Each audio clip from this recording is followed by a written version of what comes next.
Hi, everybody. Thank you for coming to my talk today. My name is Francesca Trotman, and I'm the founder and managing director of a marine conservation organization in Mozambique called Love the Oceans, and we're working to establish a locally led marine protected area. A lot of my team helped write this speech today. Most of us are Mozambican, but it was easier for me to fly from London. I don't know about you, but I grew up with adverts on TV showing Africa and telling me that I could provide a family with safe drinking water, healthcare treatment, or a mosquito net or education for just £3. It was a guilt trip, and it worked. And I gave money to these large charities over the years without truly knowing where my money was going. The reality is that millions of people have given millions of pounds to these big organizations without really knowing how their money's spent, and often it's not translated to action on the ground. One of the reasons for this is big organizations not understanding the needs of the people that they're serving. This is largely due to organizations not listening to their communities and imposing assumptions of, for example, Africa on them.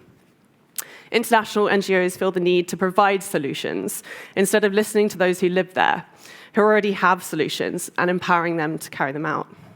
This is modern-day colonialism, foreign people going to a foreign country and assuming that they know best. Colonialism wasn't good the first time round. Why would it be any different this time? The long-standing rhetoric of Africa and Western countries paints the entire continent with the same brush. And you see Western travelers going to Africa daily and making assumptions about the people and the communities they meet. These assumptions can be really damaging. A friend of mine came across a Western NGO while working in Africa that was building wells. They had found this community where the women walked for 8 hours a day to get water. So they assumed that building wells closer to the women's homes would free up the women's time, and they'd have more time for other activities. What they didn't realize was that these women were living in a patriarchal society, and the only time they could get away from their husbands was when they were walking for water. It was a crucial time for women to discuss community issues and solve problems. Whilst the NGO had good intentions just aren't good enough if you're actively doing damage. Grassroots organizations offer a bottom-up approach to NGO work, and in this talk I'm going to focus on marine conservation as an example, as that's my profession, but holistic strategies need to be applied to all charity work. Grassroots conservation organizations like my own NGO engage in community conservation, which is working in partnership with local communities, listening to solutions, and empowering them to achieve their goals. Why involve people in conservation work? Well, people are usually the cause of environmental problems, so they need to be involved in the solutions. This kind of conservation work is more time-consuming and complex, as it involves more stakeholders and beneficiaries than an approach like fortress conservation, which displaces local people in favor of protecting the environment, but disregards the social issues this causes. Whilst community conservation is time-consuming and complex, and the ecosystem can take longer to recover as people are still using its resources, the solutions reached are often more long-term and benefit local communities as well as the environment. So how does community conservation work? It's a step-by-step process. Identify the problem that needs to be resolved for the benefit of the environment. This is usually done by speaking to communities and sometimes using science to understand more of what is happening. Then it's the question of understanding why this problem exists. What has caused it? Are there numerous factors leading to the problem? What barriers stood in people's way of resolving it so far? When you found the answers to these questions, this is your starting point. To visually demonstrate the complexities of these issues, I've got a couple of flowcharts to show you. The main question we always need to be asking ourselves as conservationists is why? So I've identified the problem in the area. The marine ecosystem is not as healthy as it should be. Why? People are fishing any way they can to be able to feed their families and make money. Why is that? They're unaware of declining fishing stocks. Why? Because there's a lack of data and a lack of knowledge around how to utilize data. Why? Because there's a lack of education in the area. Most people leave school around the age of 14, and illiteracy rates are around 50% and even higher in women. People are also unaware of declining fishing stocks because it's only fishermen that use the ocean. People in our area don't use the ocean for leisure, so aren't seeing what's happening in real time. Why aren't people using the ocean leisurely? Because they're scared of it. And why are they scared of it? because it's a fear of the unknown. There's a lack of education around the ocean and a lack of education on how to swim. So there's lots of drownings, which adds to the fear of the ocean. You can imagine that if you can't swim, and every time someone you know who also couldn't swim went into the ocean and died, you wouldn't be inclined to protect it, would you? And why can no one swim? Because there's no qualified instructors, because there's a lack of education. Also, there are no locally owned tourism outlets, and foreign-owned outlets aren't inclined to let local people use their pools to learn to swim when they could be letting tourists use them and make money. Why are there no locally owned tourism outlets? Because of poverty. Such high poverty rates in our area mean that people don't have the money to invest and build in their own businesses, and often daily life is hand to mouth. All of these issues are further interlinked. Why are people fishing any way they can to feed their families? Because they don't have another option because of poverty levels. Now, you can use this chart to identify the root cause of the problem. You identify them by those issues that have arrows in but not arrows out. That's poverty and lack of education. Then, through talking with community members, you need to identify where else help might be useful. For us, that's lack of data. We have scientists on our team and finding a safe space to learn. So how do you tackle these issues? Love the Oceans is raising money for a community pool, which we're in the process of building. This means a safe space for people to learn how to swim, removing the fear of the ocean. We started our Ocean Conservation Champion program a few years ago, which provides kids, once they progressed through to our advanced swimming classes, the opportunity to do further qualifications, like swimming instructors, like Bento, one of our OCCs in the photo here. English lessons and further qualifications, like Melta here, or diving, like Mario doing his PADI open water here. A lot of these further qualifications are ecotourism-based, because with the creation of the marine protected area, the job creation will be within the marine ecotourism space. More jobs equals less poverty.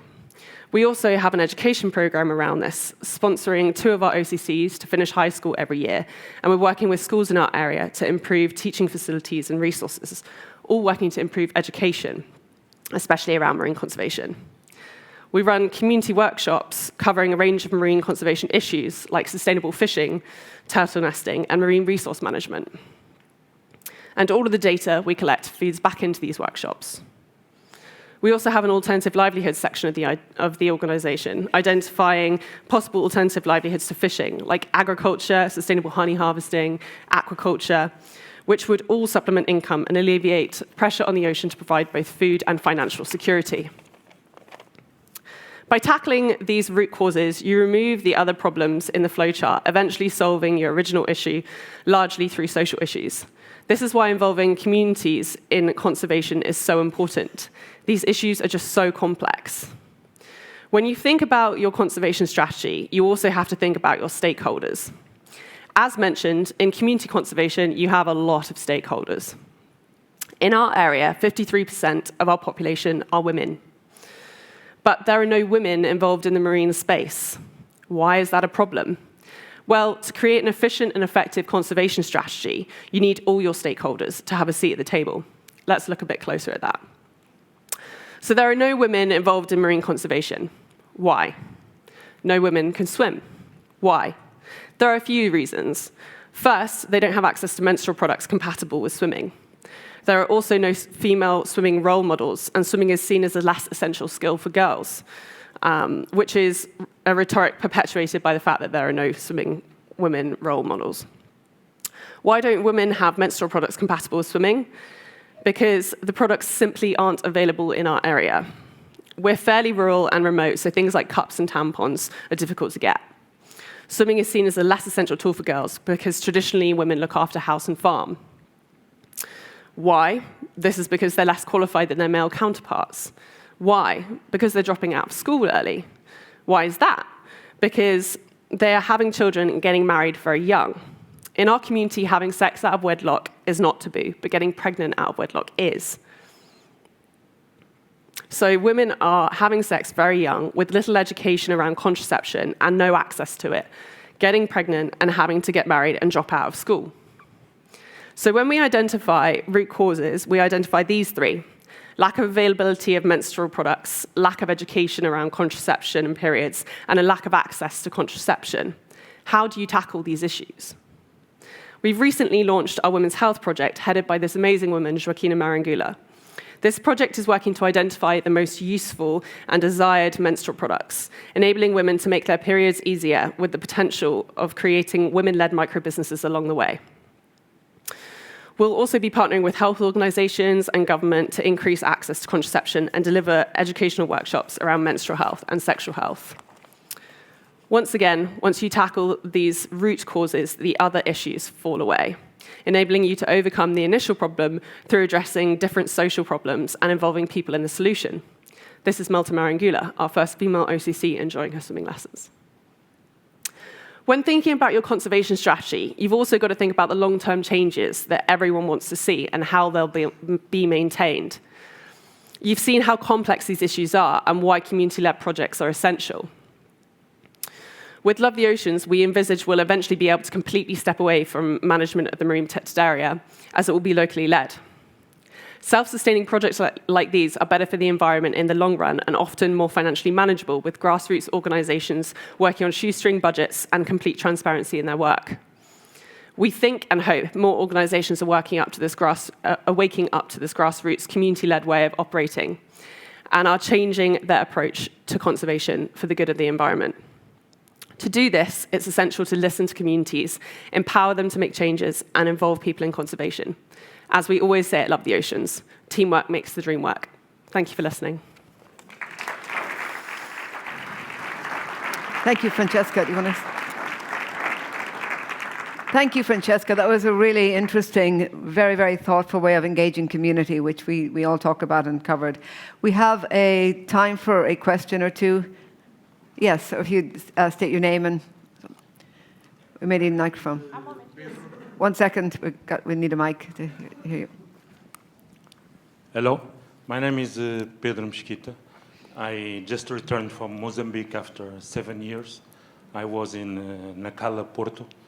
I have problems with the civil war in Cabo Delgado. There is 1 million people, displacement people in Cabo Delgado, and 5,000 people that died already there. The war began 5 October 2017, and a lot of problems there. I just want to ask to Francisca where she is doing all of this, because Mozambique is very huge, and I didn't understood where is your place. I tried to identify in Inhambane or wherever, if you can explain. I didn't understood. Yeah, so we're in Jangamo, which is a district within Inhambane. Inhambane? Yeah. But the photos looks like Inhambane. Okay. Yeah, it's Inhambane. Over here. Time for one quick question. Thank you. So from the last session, I am super excited about what you just said. Okay? So I do a lot of work in PG. Okay? And so there are a lot of women that you were talking about. I want to ask you, you talked about stakeholdership, same thing. It can't just be one. You talked about culture. That's all of what we're doing. You are the answer. That's what I wanted to say. Thanks.